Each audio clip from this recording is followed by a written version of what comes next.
Good evening and thank you for joining us on The Big Story. My name is Sharon Momanyi. Tonight, members of County Assembly drawn from all the 47 counties have turned the third devolution legislative summit into a forum to push for better remuneration for themselves. The legislators applauded every speaker who reiterated the need for equal treatment between MCAs and members of the National Assembly and the Senate. The MCAs want, among other things, a car grant, ward development fund, and staffing for members of the county assemblies so that they can effectively serve the electorate. A demand that has been seconded by Deputy President William Ruto, saying that it is time all legislators were treated equally. This is despite the blatant concern on Kenya's bloated wage bill vis-à-vis the development budget. Not to mention that even with less remuneration, former councillors also served better in similar capacities. That is the big story tonight. We are saying equal work, equal responsibility. CDF, World Development Fund. Your Excellency, these are the people who are down there at the mashinani level. These are the people who are spending every day with the common mwananchi in this country. Your Excellency, members of parliament are based in Nairobi. Your Excellency, members of county assemblies are based at mashinani. Your Excellency, these are the people to watch as far as the devolution success is concerned in this country. It's our time to eat is what the MCAs are saying, and that is our big story tonight. And for this conversation, I shall be talking to the chair of the Center for Multi-Party Democracy, Omingo Magara, who will be joining us in our Mombasa studio. I'll also have Director for County Governance Watch, Kevin Osido, and former Sarangombe Ward MCA, Owino Kotieno, who are here with me in studio. But before I engage them, let me cross over to our lead reporter, Sophia Wanuna, who is at the Technical University of Kenya, where she will be speaking to a former commissioner of the defunct Constitution Implementation Commission, CIC. Good evening, Sophia. Good evening, Sharon. I can barely hear you. But indeed, we saw that legislative summit in Mombasa County officially opened today by Deputy President William Ruto. It's the third of its kind, Legislative Assembly bringing together the senators and the members of the County Assembly. And whilst one hoped a lot of what would hear is a legislative agenda and some of the challenges in as far as service delivery to the people that they've been facing, what was pronounced, if you followed the events earlier from Mombasa County, is that it was more of what some critics have described as an MCA's welfare summit. From the very first speaker who outlined the needs and wants of the MCAs, according to them, to perform better, whether it's car grants, they're talking about the ward development fund, they want aids attached to them, they want to be given offices as well, where they will be carrying out their duties. And they argue all of this is to facilitate their service delivery, to enable them to be able to serve mwananchi at the grassroots level more. However, this, of course, coming with a lot of concern. For instance, the Ward Development Fund has in the past, earlier this year, you saw the controller of budget writing to all the 47 counties, the executives, and of course going down to the county assemblies, that the county that had already started an assembly that had put together legislation purporting to start a ward development fund were doing so irregularly, that it was illegal, they were not following the law, and that in fact, whatever it is they were putting in place as a ward development fund was a replica of already provisions of budget appropriation, so that it was just in word that there was now a ward development fund, but in as far as mechanisms in place, according to the controller of budget, those were already there and there needed not to be a replication. However, there is now a bill in its second reading before the Senate to see how they can still grant this ward development fund to the MCAs, but following the law. And they're being careful with that because remember, Sharon, in 2015, we saw the High Court finding that the CDF was illegal. Then, of course, that was appealed. The Court of Appeal finding some sections of it were okay and asked MPs to be able to bring it in line with the law. Now that matter before the Supreme Court, we await to see.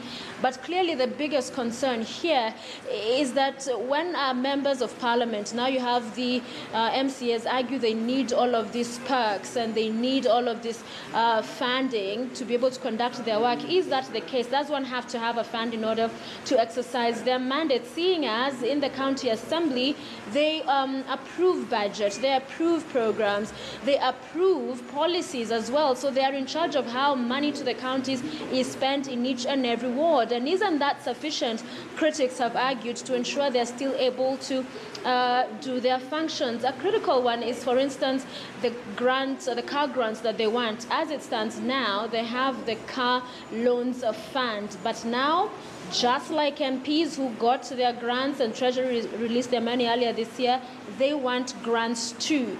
So when you look at this, some analysts see it as when members are elected as MPs, whatever category, now MCAs, they think and look at themselves as honorable members that need to be treated in what they define in honorable sense. And so all of these perks, and the question then that begs, with a cake in the country that's limited in as far as the funding from the national level down to the counties, this kind of a debate, this kind of calls, are they really for Mwananchi and for the benefit of Wanjiko? Is it to fill the pockets of the leaders elected? Tonight, I briefly want to get the thoughts of a former commissioner of the now defunct Commission for the Implementation of the Constitution, Dr.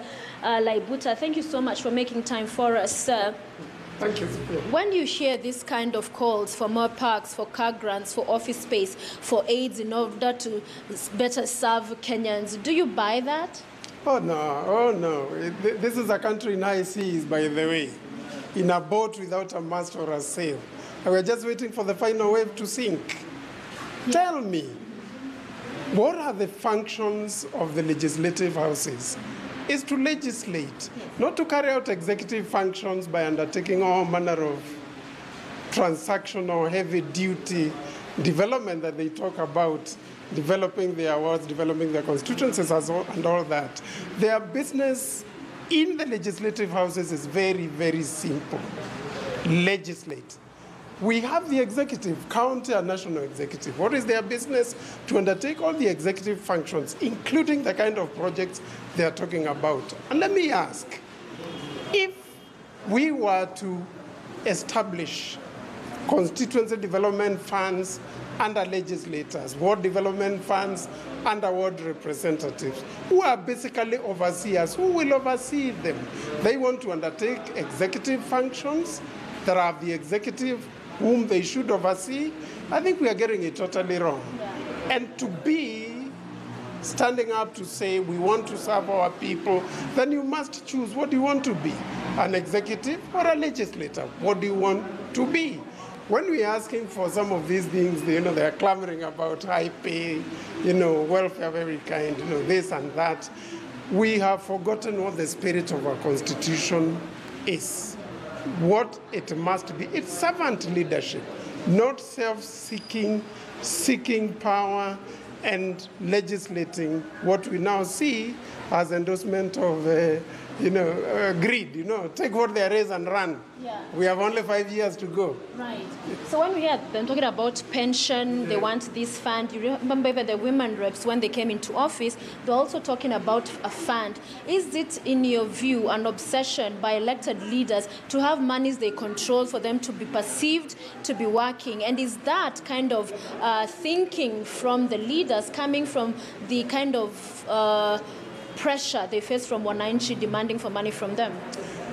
This is comparable to a bank manager who is newly employed, and when he sees all this money involved, he designs ways of taking it away, and he doesn't realize that he has to work and invest to take that money or to draw that money. Now, to be very honest, you've used the right word. It has become an obsession, because we can pass law to support this and that benefit, then we just do it without a care in the world as to what you were really elected to do. And let me ask, you are asking for a pension, you've been in parliament or as a ward rep for 5 years. What prevents me from getting a pension after employment in the public sector or in public service for under a contract for 5 years? Shouldn't that then be the right of everyone to get a pension for as long as you've been employed in public service or even in private sector? By extension, I should be asking for a pension for the rest of my life because I served in CIC as a state officer for 5 years. But that is not the way things should be. I think all they should be is happy to get your gratuity and go and do what you were doing before becoming a legislator. Yeah. Having been in the CIC finally, do you share the calls for a referendum change the constitution, but not in the conversation we've had it before, but in the spectrum of the kind of leadership we now have? Is it over-representation, and with all the demands now they are calling for? When you consider the statistics of what we spend in paying all these overheads to maintain these institutions and the leadership that comes with it, the question is, can we afford it? If we can afford it, well and good. Let's have 1,000 legislators. Let's have as many ward reps as we wish. But the burden is colossal. As to whether a referendum is, justified or not, I leave it to the politicians. That's their business. But mine is to say this very simply. People in any nation have a right to determine the manner in which they are governed. If they think that it is time for change, ask them and they will tell you. Yeah. I have no view on that personally. All right. Yeah. Many thanks. Thank you very much. Dr. Laibuta, former commissioner with the now defunct Commission for the Implementation of the Constitution, CIC. And Sharon, as I bring it back to you, what was clear earlier in that summit was if you wanted a standing ovation, ululations, you just had to talk about what was a favorite subject, more parks and this Ward Development Fund and car grants for these MCAs. And that perhaps a wrong approach, because some of the people I was talking to earlier were saying, why don't you first deliver for the people at the grassroots level? Let them be the ones to say, we need to facilitate our MCAs better for them to function. But then again, it's not the kind of a new situation when it comes to representation and greed, as many times it has been described in coverage. When it comes to their packs, there's always a common coming together, unity of purpose in agreeing to do this kind and make this kind of changes. And the Deputy President in that meeting saying that they are warranted to make these demands, but then again, he's a man seeking to succeed his boss, so any sentiment that is not in favor of these MCAs would be quite dangerous politically for him. So we wait to see what in fact will pass in coming days, and perhaps hope that legislation and service delivery is what will see these members focus more on going forward. Sharon. Right. Many thanks, Sophia, our lead reporter. Of course, asking very critical questions, questions that members of the public have been asking. We have seen this kind of uproar and the debate that, the demands the MCAs have raised have been eliciting on social media. So before we get deeper into that discussion with my panelists, let's now listen to what Shanzu Ward MCA was speaking about just concerning this remuneration issue during the summit today. Sisi tunaomba ya kwamba tuwe na kiti yetu kama CDF. La pili, kuna matatizo ya gratuities, ya mambo ya car loan. Tunaomba pia mtuwekee kama vile wabunge wa National Assembly. Wabunge wa National Assembly wako na pesa, wakiingia wanapata 6 million ya gari, 20 million ya nyumba. Sisi MCAs kazi yetu ni kuomba-omba. Right, quite a loaded statement there. Omba is what they don't want to do. And let's take a look at exactly what the MCAs earn and the kind of benefits they have and exactly what makes them to be omba, as they say at the moment. So let's just take a look at what they earn. And gross salary per MCA is 144,375 shillings. Sitting allowance for a committee chairperson is 80,000 Kenya shillings, a maximum of that per month. And a sitting allowance for a committee member is 48,000 shillings maximum per month. Let's also take a look at some of the benefits, or actually the benefits that they get in total. In terms of monthly transport allowance, the MCAs get a maximum of 147,550 shillings. Remember, this is on top of the gross salary that they already have. They get an annual medical cover with an inpatient of 3 million shillings and an outpatient cover of 200,000 shillings. Let's take a look at the retirement benefit. And you had the Deputy President there saying that they want to increase this to 35 billion shillings. At the moment, they're getting a gratuity at 31% of basic salary and a group life insurance 3 times their annual basic salary, and a group personal accident cover that is 3 times the annual basic salary.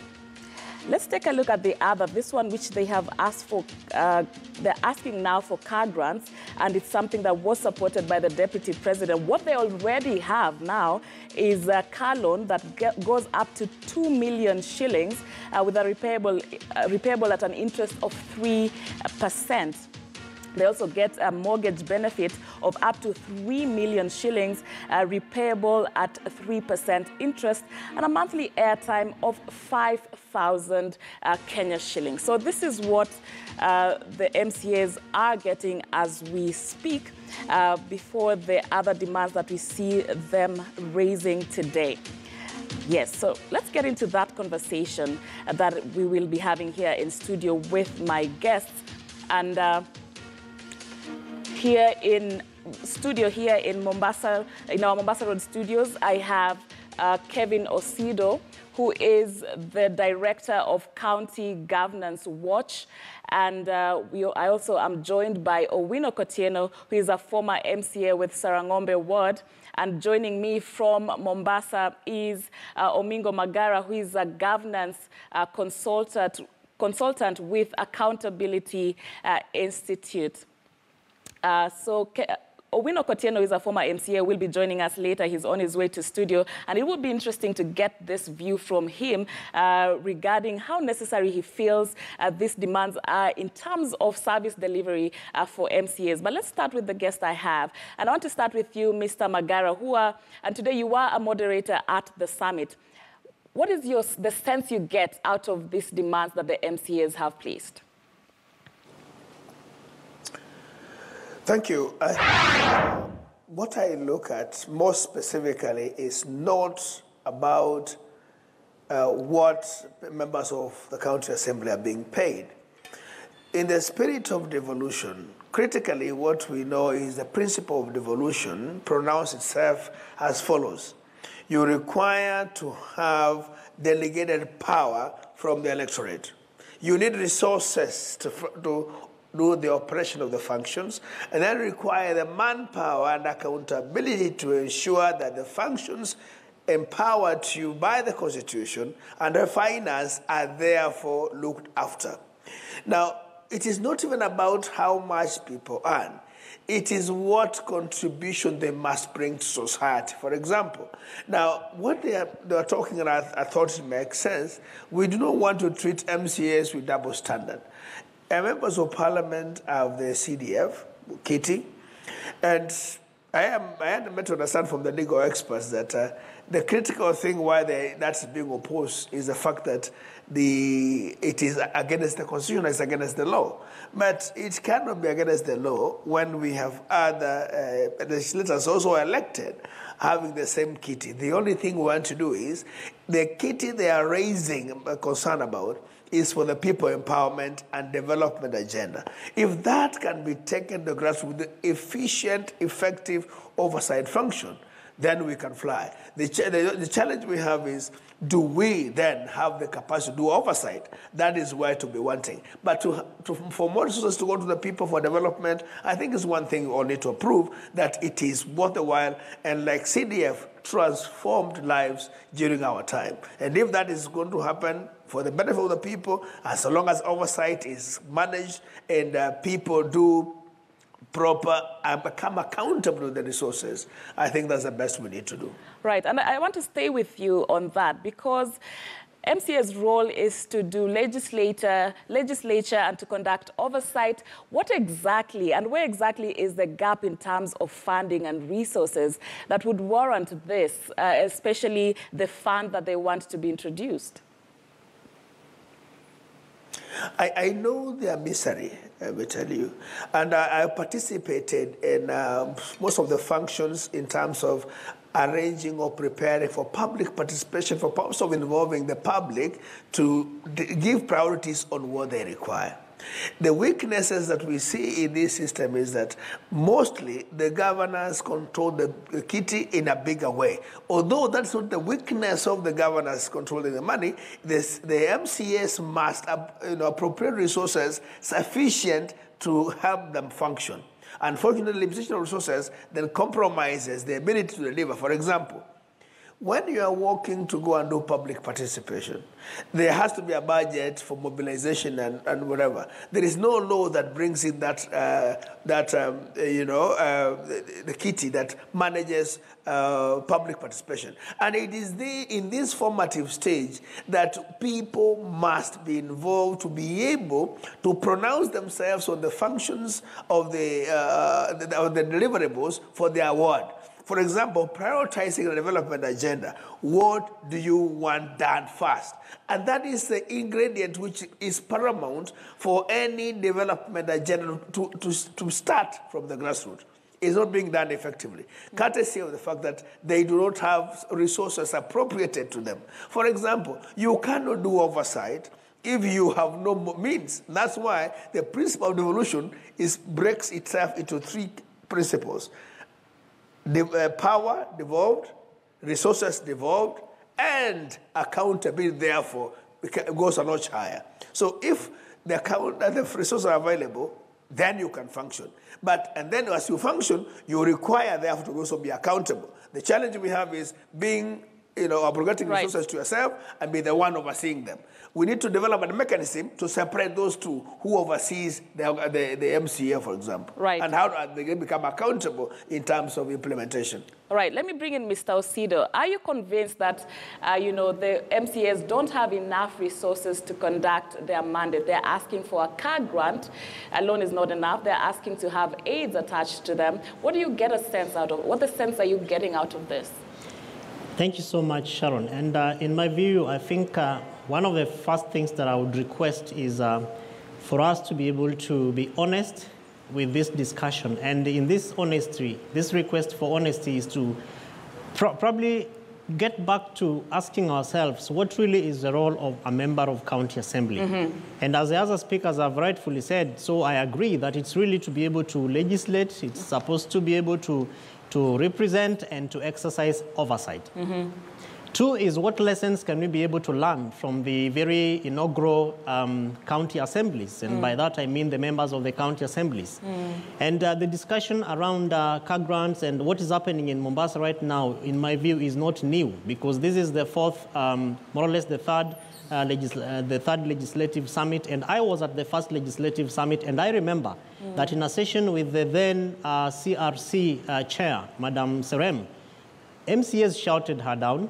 And after the session, they actually walked out on the chair of then chair of SRC because of this particular question. And why that happened was because she was very categorical and particular with the members of County Assembly.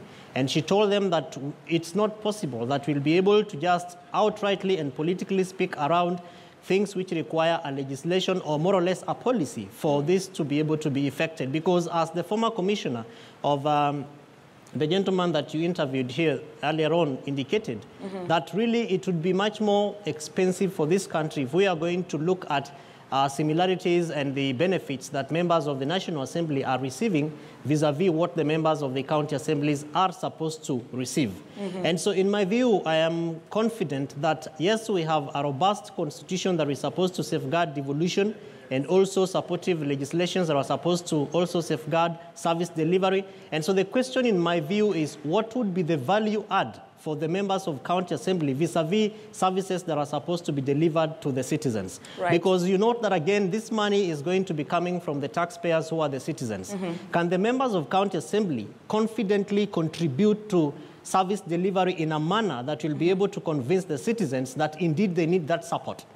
Once they are able to convince the citizens that they need to be supported in a particular manner, then I am very sure that there's so many Kenyans who wake up every day to be able to undertake certain tasks and responsibilities to put monies into their pockets will be able to feel comfortable to also raise their taxes that they pay so that we are able to recover monies to give into the elected members of the county assemblies. Otherwise, I am afraid that we'll be engaging in a discussion that might only be looked at from a political angle, but in terms of fiduciary responsibility, we'll be burdening citizens with certain costs, taxes, which ultimately, if you compare services that are supposed to be delivered, it will not be of equal measure. And lastly, on this issue is the role of an MCA, by extension, is really supposed to also exercise oversight.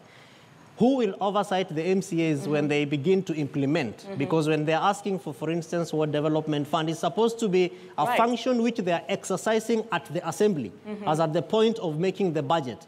They have the wherewithal to say, for instance, that in my ward, through public participation process that is supported by the Public Finance Management Act and also the County Governments Act, that people are supposed to be given platforms to participate.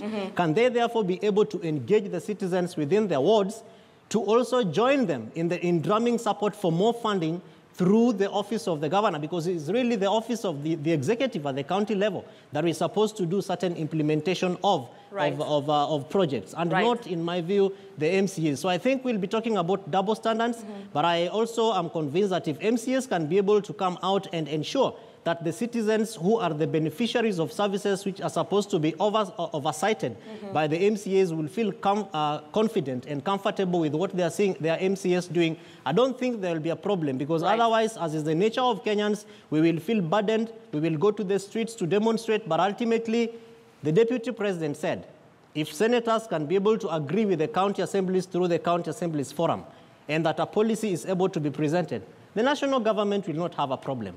But then I think that if we are going to be having a discussion that probably might not be supported through a policy, because budgeting and budgetary processes begin at a point. And that point is, in our view, we have seen through the budget process, the budget, the budget outlook paper, which then presents what needs to be done, how it is going to be done, and who is going to be doing it. But in this nature, I am afraid that MCAs may be coming up with their BOP, the budget outlook paper, which might not be supported by any policy. So I think it's a good discussion for us to have this, but I think we just need to take one more step backwards and look at what is the value addition if we are going to be having lots of funding. These people are 1,450. I think that's the number, 1,450 MCAs all over the country in all the 47 counties. What does that mean if we are going to be giving them resources against what the citizens are expecting them to exercise oversight over and to push the executive arm of county governments to deliver those services? Absolutely. And when we come back, we shall be looking at the roles of the MCAs and exactly what this kitty that they're proposing to have is aimed at, achieving. I'd want to engage you, our viewer, in this very important conversation. Do you feel are you convinced that the MCAs need these extra packs that they're asking for service delivery, or are you getting a sense that this is all born out of greed? Please engage with us. You can tweet me at Sharon Momanyi at KTN News using the hashtag #TheBigStory, which will enable us to track your tweets. We're taking a short break now. Don't go too far.